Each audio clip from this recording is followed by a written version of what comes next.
Sir एक IIM का classroom experience और as compare to normal B school experience कैसे डिफरेंट होता है?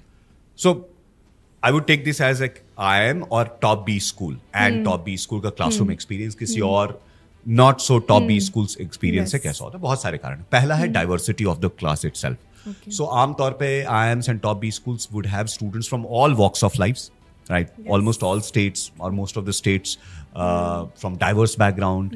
That really brings a lot of organic output, right? And learning.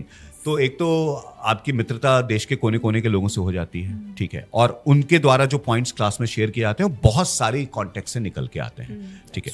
दूसरा हो जाता है the level of faculty. It's obvious that the teachers who are at better B schools are in terms of their academic background, life experiences, the research papers they have published, the industry experience they may have, would be better than other not so great top B schools. So, जो overall intellectual experience है, वो आपका upgrade हो जाता है, right? तीसरा जो guest faculty से आप मिलते हैं, या जो industry representatives आते हैं, the better the B school, the better or more renowned leaders they would be able to invite and get the opportunity to listen to. So, for example, एक top IIM है, वो हो सकता है एक top CFO, CTO, industry leader को बुला पाए, जो कि शायद एक छोटे मोटे बी स्कूल या एक डिसेंट बी स्कूल के पास उतना पब्लिक पुल ना हो ये कर पाने का, right. And fourth is the academic module. So IIMs में आमतौर पे केस स्टडी मेथड्स या और ज्यादा इमर्सिव एक्सपीरियंस आपको मिलेगा in terms of real life application of what you are learning, where in at not so top B school पे आपको